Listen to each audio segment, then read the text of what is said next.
Okay, took care of that. Okay, that's good. All right, let's see what's next. Oops.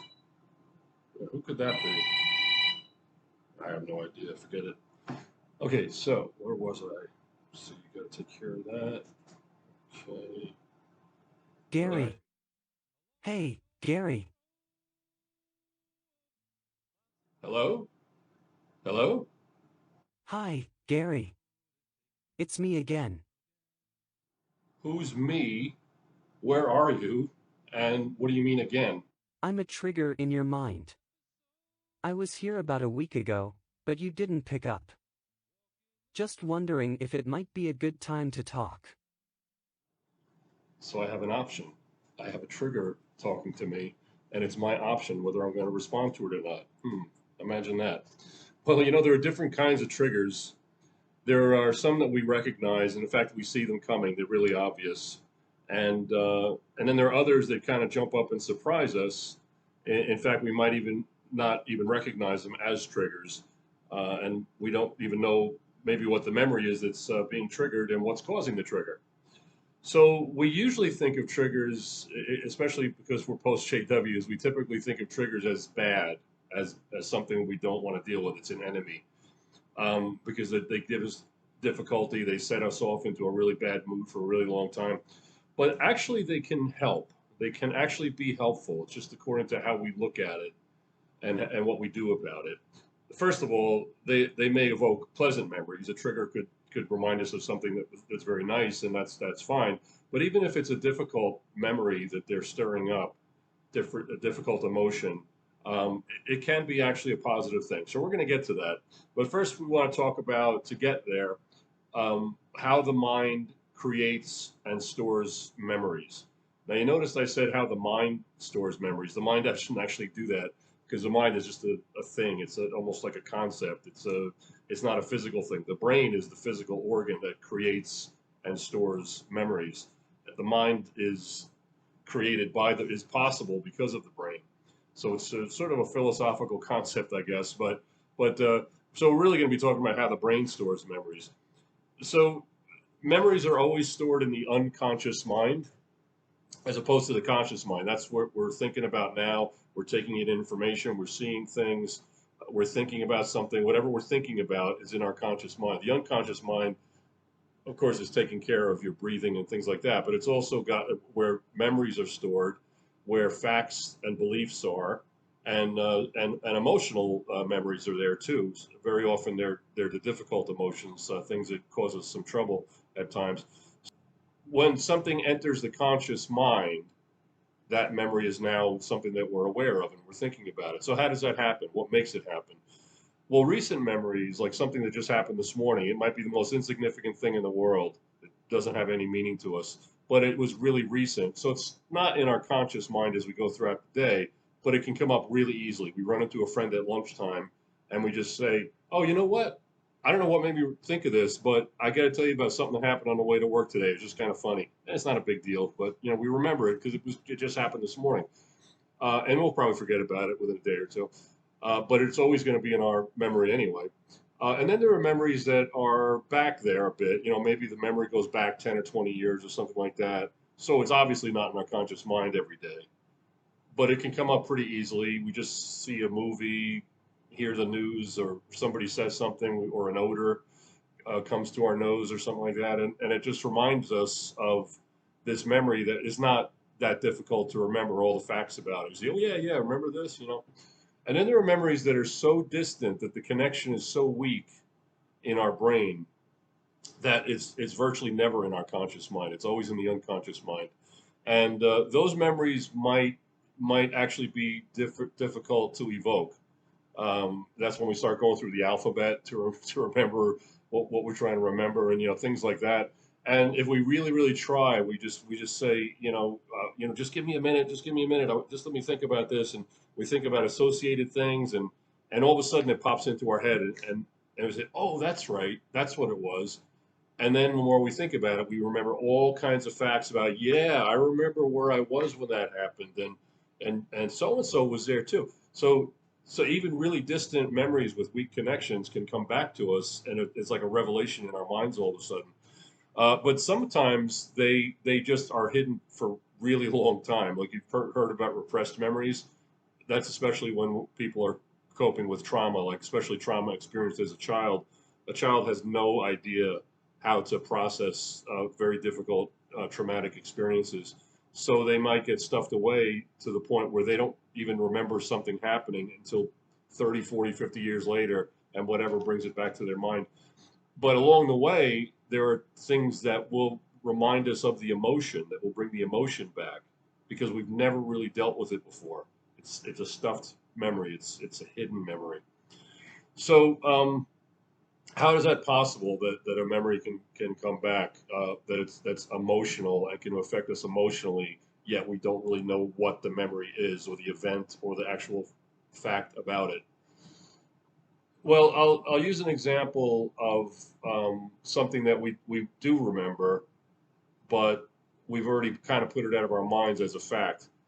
And that is the way we were treated in the organization. I'm going to especially talk about women because it's just sort of a more obvious case. As we know, women in the organization do not have a voice. They are considered incapable of leading anything. Maybe a family if she's a single parent, but if there's a husband there, he has to make all the decisions, and you get the picture. And we were taught, and for the most part, women accept that in the organization, and they seem to be happy to accept it. I don't know why, but well, I guess I do know why. It's because if we believe we're in the truth, we believe everything they teach you, right? So, so that affected, of course, their view of themselves and their view of what they're capable of. So years later, you're out, 10, 20 years, you're out, and you want to get a promotion at work because you've gone to school, you know, despite your upbringing, and you've got yourself a pretty good job. And then a more challenging job rears its head, and it's more pay, a higher position, and you start thinking, I don't know. I'm kind of scared. I'm okay with. I'd like to make a little more money, but I'm okay with my job as it is.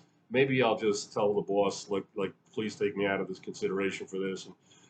And what's really going on there? Is it? I mean, it could be that that's our decision, which is fine, but it could be that we are doubting our own ability because we were always taught to doubt our own ability, even though the facts that made that happen are not correct in our mind anymore. We don't believe this nonsense about man is the head of everything, the only ones qualified to teach in the organization, the only ones capable of making a decision at home. Uh, you know, it goes on and on and on. So that idea, those teachings are completely foreign to us now. We realize how wrong they are. The fact that we used to think that way is still in our minds. The fact of those memories is still there, but as far as it being true today, we know it's wrong, and we've proven to ourselves that it's wrong. 10, 20 years later, we still know it's wrong, but the emotion all of a sudden came up. Well, it's probably because something triggered that. So those memories were not completely dealt with, perhaps. We've made a lot of progress. We've gone to college. We've got entered the working world. We've got promotions. We've taken on more responsibility, but but we for some reason we're not completely done with that emotional memory. So to address it all, we want to next talk about the different types of triggers. The easiest ones to identify are the ones that we see coming. I mean, for example, there's a movie that's going to be on at 8 o'clock tonight, and we just know that this is going to trigger us. Just whatever it is, it's something that we know that if we watch this, we're going to start feeling pretty lousy. So it's pretty easy to avoid that. I mean, it's also easy to be drawn in by it because movies have a way of doing that. But it's pretty easy if we see it coming to say, no, no, you know what? I'm just gonna not gonna deal with this right now. So we know we're gonna be triggered. But then there are triggers that even if we don't see it coming, we are well aware of what the trigger is or what will be triggered. So I'll use an example of another movie, but be more specific this time. The movie Apostasy is going to be coming on, or a friend says, "Let's watch it together." I've got a recording of it. And by the way, I'm not. This has nothing to do with condemning or recommending the movie. I think it's a great movie. Um, but I'm just using it as an example because it's the type of thing that can trigger us in a difficult way. So that movie's coming up, and we're watching it with an open mind. We haven't seen it before. We've just heard about it. But we find ourselves getting angry to the point where we're uncomfortable. Like, I don't want to be this angry, but man, does this tick me off? Like, this organization, man, I just wish they'd go away, you know? And so we're experiencing uncomfortable emotions. Well, again, that could be okay or it could be bad. It just depends how we deal with it. But that's, I'm going to call those conscious triggers, the ones that we see coming, they're easy to avoid, or the ones that we don't necessarily predict that it's going to happen, but it's kind of obvious what's happening. We just watched a movie that reminds us of all these things that we tried to forget about. So those are conscious triggers because they're now in our everything about it is in our conscious mind. The memory, what we're taking in, everything is in our conscious mind. But then there are triggers that just bring up a bad feeling and we don't know why. We don't remember the event or the information, and we don't even recognize what provided the trigger. Like, what was it? Something somebody said? Just something all of a sudden clicked in our mind, and all of a sudden we feel crappy about something. Uh, or it could be all of those things. It could be any or all of those things. I'm going to call those unconscious triggers because it's clearly most of what's going on is in the unconscious mind, especially the memory that's being triggered. So before we continue, one more aspect of triggers that we need to categorize, I kind of hinted at this before, is pleasant triggers and unpleasant or difficult triggers. What do you do when a pleasant trigger comes along? Enjoy it. You know, if something reminds you of a good memory, a good family memory, go ahead and bask in that, you know, obviously. Well, if it's an unpleasant or difficult trigger, then we still have an option. Are we going to respond to this trigger? Are we going to try to stuff it away? Are we just going to let the anger that it created just take over us? There's a whole bunch of different things we can do about it. Well, let's just listen to an imaginary conversation between my trigger, the one that called me a few minutes ago, and myself. So I'll let the trigger talk first. Hey, Gary, there's something deep in your unconscious mind that you haven't dealt with yet. Really? What's that? I can't tell you right now, but it's something that's been affecting your ability to lead the kind of life you want and deserve. You haven't addressed it yet. You're kidding me. Well, tell me what it is. Or wait a minute, maybe I don't want to know. Maybe I'm really not ready yet. That's why I'm not telling you exactly what it is, at least not yet. Do you feel a little unsettled right now? I sure do. I don't know exactly why. I feel sort of anxious, maybe even a little scared. It's up to you. You can begin dealing with it now, or you can put it off until you're really ready.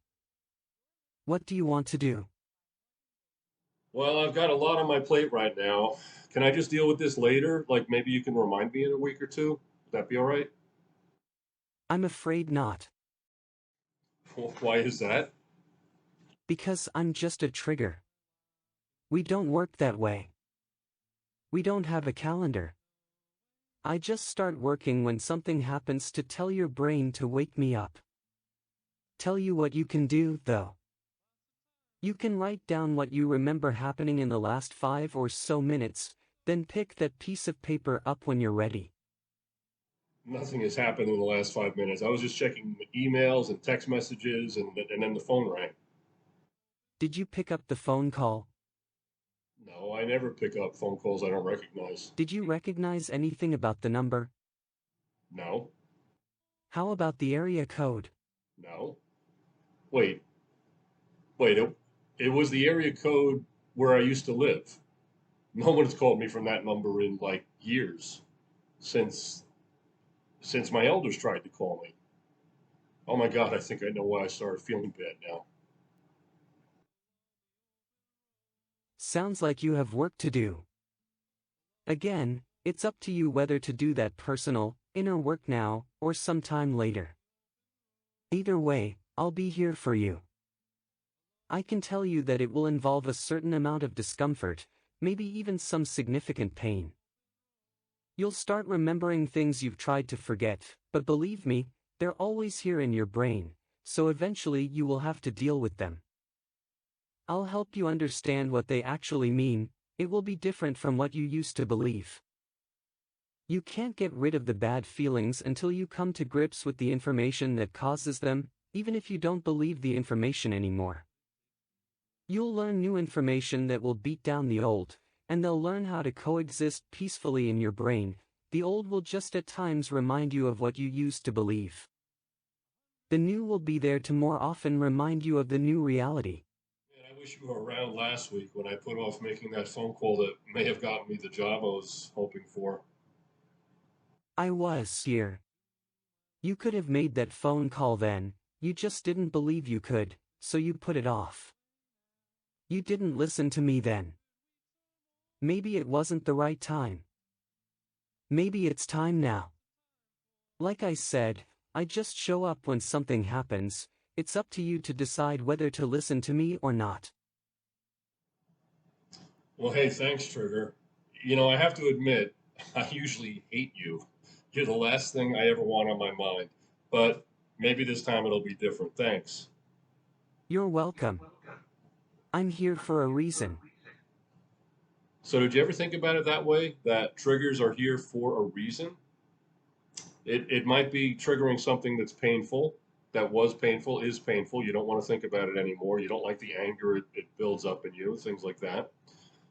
But if we think about it, it's probably, in fact, almost certainly, is something that we really need to address. We just haven't addressed it yet. So, to be the kind of person that we know that we can be, that we want to be, there is something unresolved that we have not dealt with yet. And perhaps this is the time. It's always our choice. We could deal with it at this moment, just like the conversation with my personal trigger. He's giving me the option. But at some point, we need to address it. It might come up another 5 or 10 or 20 times. And if we never address it, we're always going to be stuck with that memory being unresolved. Why not look at a trigger that way as not necessarily the enemy, not necessarily something to avoid at all costs, but recognize it as my mind is telling me something. What is it telling me? What can I learn from this? And what can I do about it? So thanks a lot for listening. And if you take one thing away from this video is not to dread or be afraid of triggers, but to actually look at them as something that is probably trying to help us. Thanks.